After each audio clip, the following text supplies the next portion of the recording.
Hello दोस्तों, अस्सलाम वालेकुम। तो कैसे हैं आप? आज मैं अपने किचन में बहुत अच्छा और मसालेदार चटपटा बट का सालन बना रही हूँ, जिसे लोग हैदराबादी बोटी का सालन भी कहते हैं।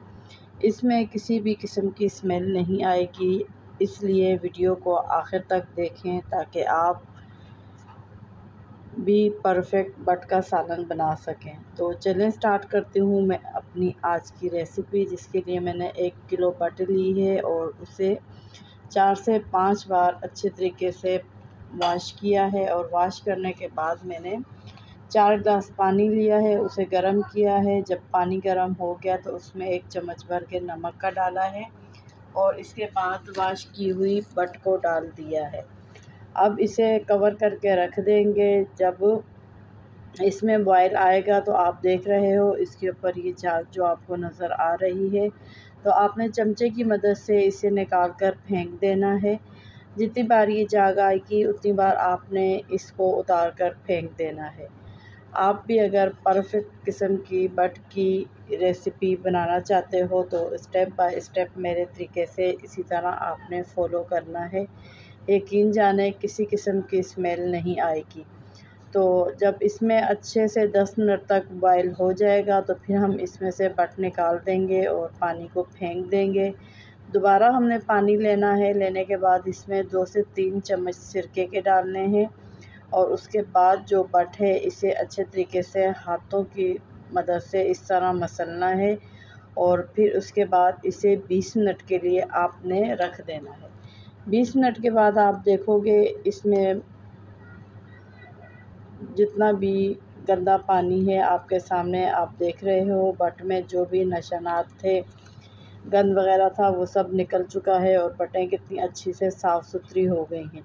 इसके अलावा अगर कोई भी किसी भी पीस के ऊपर कुछ नज़र आ रहा है तो आप हाथ की मदद से उसे साफ़ कर लें, तो बहुत आसानी से रिमूव हो जाएगा। उसके बाद हम इसे 2 से 3 बार दोबारा धोएंगे जब तक कि ये पीलापन दूर नहीं हो जाता। उसके बाद हम छन्ने में डाल के रख देंगे इसे। तो अब मैं प्रेशर कुकर में 1.5 कप ऑयल ले रही हूँ, कुकिंग ऑयल। उसे अच्छे तरीके से गरम करेंगे और 2 अदद इसमें प्याज डाल देंगे। प्याज को हमने कोई कलर वगैरह नहीं देना, बस अच्छा हल्का सा सौते करना है, पिंक कलर का हो जाए। उसके बाद हम इसमें शामिल कर देंगे अदरक लहसुन का पेस्ट 1 चम्मच भर के, मोटा मोटा कूटा हुआ है, ये बिल्कुल बारीक नहीं पीसा है। बस इसे भी 2 से 3 मिनट तक फ्राई करना है ताकि इसका भी कच्चापन दूर हो जाए। अब हम इसमें वॉश की हुई बटें डालेंगे। तो बट डालने के बाद हमने इसकी बुनाई करनी है जब तक कि बटों का कलर चेंज नहीं हो जाता। तो अब मैं इसमें शामिल कर रही हूँ 1 कप दही और साथ ही उसके मैं इसमें डाल रही हूँ कौरमा मसाला। आपने एक बार इस मसाले के साथ इस बटों को बनाना है, यकीन जाने इतनी मज़ेदार और इतनी लज़ीज़ ये रेसिपी बनकर तैयार होगी कि जो नहीं खाता इंशाल्लाह वो भी बट या ओजी का सालन खाएगा। तो आप देख रहे हो दही और मसाला डालने के बाद मैंने मज़ीद 5 मिनट तक इसे फ्राई किया है। अगर आप तेज़ मसाला खाते हो तो आप रेगुलर जो मसाले यूज़ कर सकते हो, वो भी अपने टेस्ट के हिसाब से आप डाल सकते हो। हमने भी यहाँ पर स्पाइसी किस्म का सालन बनाया है, तो मैंने साशे के अलावा रेगुलर जो मसाले यूज़ करती हूँ वो भी डाले हैं। तो अब आप देख रहे हो मज़ीद बुनाई की है मसाले डालने के बाद, ताकि मसाले अच्छे तरीके से हमारे पक जाएँ, कोई भी कच्चापन नहीं हो। तो अब मैं इसमें शामिल कर रही हूँ 5 से 6 गिलास पानी के। तो आपने भी अपने बटों के हिसाब से पानी मसाला बनाना है। तो यहाँ पर मैंने पानी डालने के बाद इसे प्रेशर कुकर के ढक्कन से हम कवर कर देंगे और 1 घंटे के लिए हमने इसे कवर करके रख देना है। तो 1 घंटे के बाद दोबारा हम इसे चेक करेंगे इसकी क्या पोजीशन है, अच्छे से बटें गली हैं, कुक हुई हैं या नहीं। फिर मैं आपको दिखाती हूँ कि इसकी क्या रिज़ल्ट हुआ है। तो अब यहाँ पर देखें मैंने कवर हटा दिया है, इसका अच्छा ख़ासा पानी भी ड्राई हो चुका है और बटें भी अच्छे तरीके से कुक हो चुकी हैं। तो अब हमने दोबारा इसकी भुनाई करनी है जब तक कि ऑयल सेपरेट नहीं हो जाता। 5 से 10 मिनट लगेंगे। जब ऑयल सेपरेट हो जाएगा तो फिर हम इसमें गरम मसाला डालेंगे, आधा चम्मच पिसा हुआ, और 1 चम्मच भर के इसमें कसूरी मेथी डालेंगे। तो कसूरी मेथी आपने लाज़मी डालनी है बिल्कुल एंड में।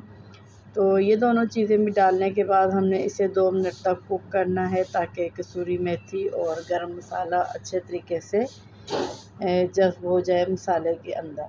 तो कवर करेंगे 5 मिनट के लिए लो फ्लेम पर। अगर आप यहाँ पर शोरबा करना चाहते हो, मज़ीद ग्रेवी करना चाहते हो, तो आप अपने हिसाब से इसमें 1 गिलास पानी शामिल कर सकते हो। और पानी डालने के बाद 5 मिनट आपने मज़ीद पकाना है जब तक कि पानी का कच्चापन दूर नहीं हो जाता। अब आप यहाँ पर देख रहे हो मैं इसमें कोई ज़्यादा पानी वगैरह नहीं डाल रही। तो यहाँ पर हमारी रेसिपी फ़ाइनल हो चुकी है। अभी मैं आपको इसका फ़ाइनल लुक दिखाती हूँ। आप देख रहे हो कितनी मज़ेदार लग रही हैं, देखने में ही कितनी स्पाइसी लग रही हैं।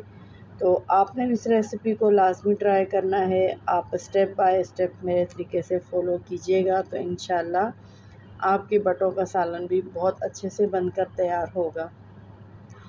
तो आपने एक बार जिस तरह मैंने इसे वॉश किया है आप भी वॉश करेंगे तो इसमें किसी भी किस्म की स्मेल नहीं आएगी। और आप अगर कौरमा मसाला यूज़ करोगे तो आपको ख़ुद फ़र्क लगेगा कि ये कितनी मज़ेदार रेसिपी बनकर तैयार हुई है।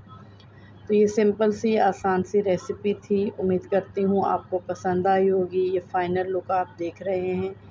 आप इसे नान, चपाती, हद तक के सादे चावलों के साथ भी ले सकते हो। बहुत मज़ेदार लगते हैं। लाज़मी इस रेसिपी को ट्राई करना है।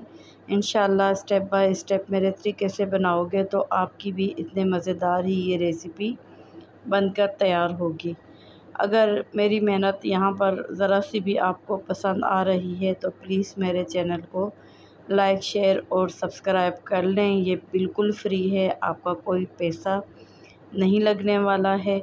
तो उम्मीद करती हूँ तमाम रेसिपियों की तरह ये रेसिपी भी आपको पसंद आई होगी। तो इंशाल्लाह बहुत जल्द हाज़िर होते हैं किसी नई रेसिपी के साथ। दुआ में याद रखिएगा, अपना ख़्याल रखिएगा। ओके बाय, अल्लाह हाफ़िज़।